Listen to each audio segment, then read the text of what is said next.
এই ঝুড়ির মধ্যে কি আছে আরবি বলতে পারো? কি আছে? এইটা পেয়ারা, এটা কমলা, এর মধ্যে ফল আছে।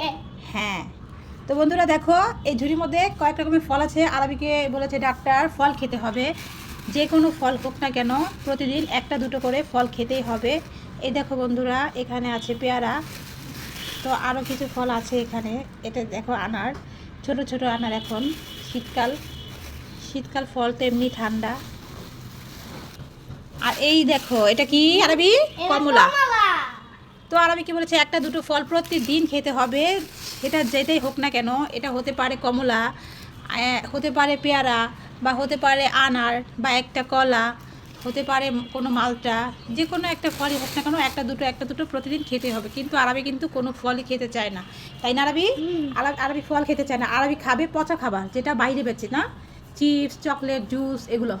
তবে ডাক্তার কিন্তু এগুলো একদমই নিষেধ করেছে, এগুলো খাওয়া যাবে না। তাই আরবিকে আজকে বলেছি জুস খেতে হবে। তোমার যদি জুস খেতে হয় তাহলে এইসব জুস খাবে। এই তো বাসায় করে দেবো।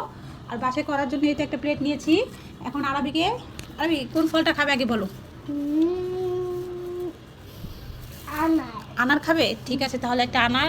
এই তো আনার নিয়ে নিলাম। আনারটা কেটে দেখে এনেছি লাল কিনা। হ্যাঁ, এই তো ভেতরে লাল আছে। তো এই তো আনার নিয়েছি।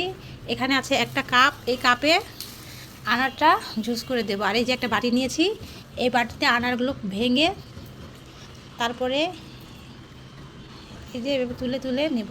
যেসব খাবার খেলে শরীরে শক্তি পাওয়া যায়, পুষ্টি পাওয়া যায়, আরবি ওইসব খাবারই খেতে চায় না। যেমন দুধ, ডিম, কলা, এই তিনটা খাবারই কিন্তু বাচ্চাদের জন্য মেন, কিন্তু এগুলোই আরবি খায় না। তো ডাক্তারকে বলেছিলাম, ডাক্তার জিজ্ঞেস করেছে আরবিকে তুমি কোন ফল খেতে পছন্দ করো, কি কি খাবার খেতে পছন্দ করো।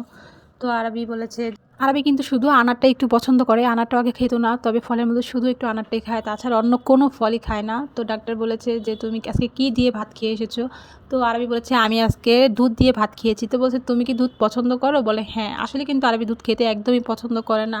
যখন 2.5 বছর বয়স ছিল তখন মাঝে সাঝে একটু দুধ দিয়ে ভাত খাওয়াতাম, তখন তো ছোট ছিল, বুঝে নেই তেমন একটা। এখন তো বড় হয়ে আর দুধ দিয়ে ভাত খায়নি। তো ওই দিন ডাক্তারের কাছে যাব, ইঞ্জেকশন দিতে হবে, তাই ওকে একটু দুধ দিয়ে ভাত খাইয়ে নিয়েছিলাম। তো ওই দিন ফার্স্ট খেয়েছে মনে হয় ওর কাছে। তো ও বলছে হ্যাঁ আমার ভালো লাগে। আসলে ভালো লাগে না। তো ডাক্তার বলছিল দুধে কিন্তু অনেক প্রোটিন আছে, তুমি কিন্তু বেশি বেশি দুধ খাবে। বলি হ্যাঁ। তো আমি বলছিলাম ও দুধ খায় না, কলা, ডিম এগুলো কিছুই খায় না। বলে এগুলো যদি তুমি না খাও তাহলে কিন্তু খেলাধুলা করতে পারবে না, তোমার বন্ধুরা খেলাধুলা করবে আর তুমি বসে বসে দেখবে, আর একটু খেললে কিন্তু তুমি হাঁপিয়ে যাবে। তুমি কোনটা করতে চাও? বলে না আমি খেলাধুলা করতে চাই। তাহলে কিন্তু তোমার বেশি বেশি খেতে হবে, ডাক্তার বলছে আচ্ছা ঠিক আছে। তো এই যে আমি কিন্তু আরবিকে জুসটা বানিয়ে দিলাম। দেখেন আনারের থেকে সামান্য একটু জুস বেরিয়েছে। এটা কিন্তু আমি হাত দিয়েই করে দিলাম, কারণ ব্লেন্ডার আছে। তবে এতটুকু ব্লেন্ডার দিয়ে কী করবো, আর এর থেকে বেশি আরবি খেতে পারবে না। আমি জানি একটু পর পর আরবিকে পানি খেতে হয়, কারণ ওষুধ খেলেই তো বেশি বেশি পানি খায় আরবি, আর বেশি খেলে কিন্তু আরবি বমি করে দেবে। তাই আমি বলি অল্প করেই খাক না কেন। আল্লাহর কাছে এতটুকু শুকরিয়া, মাশাআল্লাহ, আলহামদুলিল্লাহ, আরবি খেতে পেরেছে। তো বন্ধুরা আরবির জন্য তোমরা একটু বেশি বেশি দোয়া করবে, আমার ছেলেটা যেন তাড়াতাড়ি ভালো হয়ে যায়।